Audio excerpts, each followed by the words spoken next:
ao mesmo tempo, há aqui uma coisa interessante e que é uma ponte para uma coisa que nós vamos falar um bocadinho mais à frente. É o facto de isto não ser tudo redutível ao código genético. Porque repara que uma célula do pulmão tem exatamente o mesmo código genético que uma célula do cérebro.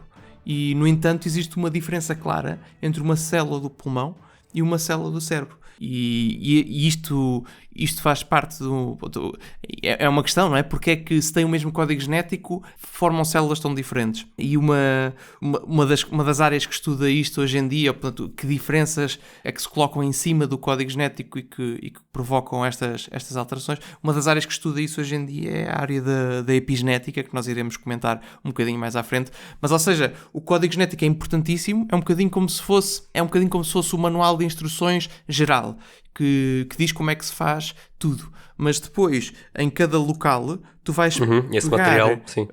Vais pegar em trechos diferentes, nos materiais que tens à mão e vais fazer o possível com os materiais que tens à mão e vais pegar nos trechos desse código que dizem respeito à tua função e vais aplicá-los. Não é? É a mesma coisa que estás numa empresa de programação e és responsável por desenvolver uma parte da ferramenta, sei lá, a parte que faz o contacto com os servidores dos clientes, por exemplo. Não precisas de conhecer bem o código que está nas outras partes da ferramenta, só precisas de conhecer aquela parte em que estás a trabalhar para poder fazer as tuas alterações. Até um bocadinho assim, portanto, as células, cada célula tem as suas funções e não precisa provavelmente de utilizar a informação toda, mas tem a informação toda, que é bastante interessante. Bom, nós falámos aqui no facto de que há seres vivos mais básicos do que outros, não é? E há seres vivos que são unicelulares, não é? Portanto, há seres vivos que... Estava a tentar perceber se isto era uma piada em relação... Sim, mais básicos do que outros. Sim, também talvez não. Eu não disse seres humanos, senão aí é que seria uma piada e uma verdade também, mas não vamos por aí. Não, estava a falar no facto de que há seres vivos que são uma célula ponto, ou seja, que são unicelulares. Portanto, esse tipo de células chamam-se procariotas, não é? O caso das bactérias.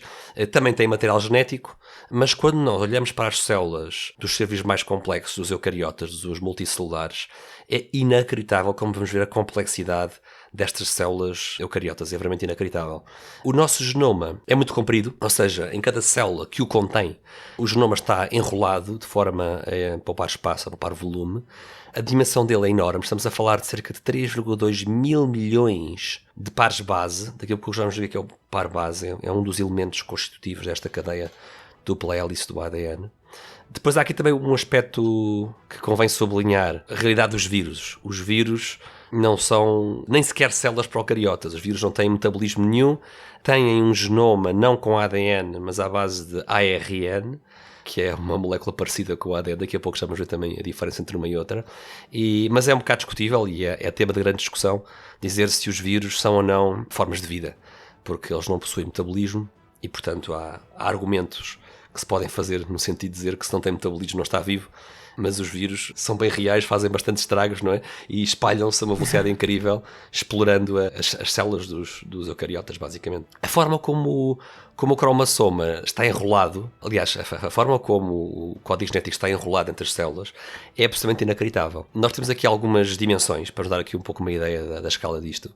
O cromossoma humano, um dos nossos cromossomas do ser humano, tem cerca de 5 cm de ADN, muitíssimo bem embrulhado, ou seja, se nós desenrolássemos, não estamos a dizer que o cromossoma tem 5 cm, nem de perto nem de longe, o cromossoma é muito pequeno, mas se nós desenrolássemos o ADN até ficar uma fita, não é, toda linear, estaríamos a falar de cerca de 5 cm de comprimento. Tendo em conta o tamanho da célula... Sim, está muito bem empacotado, não é?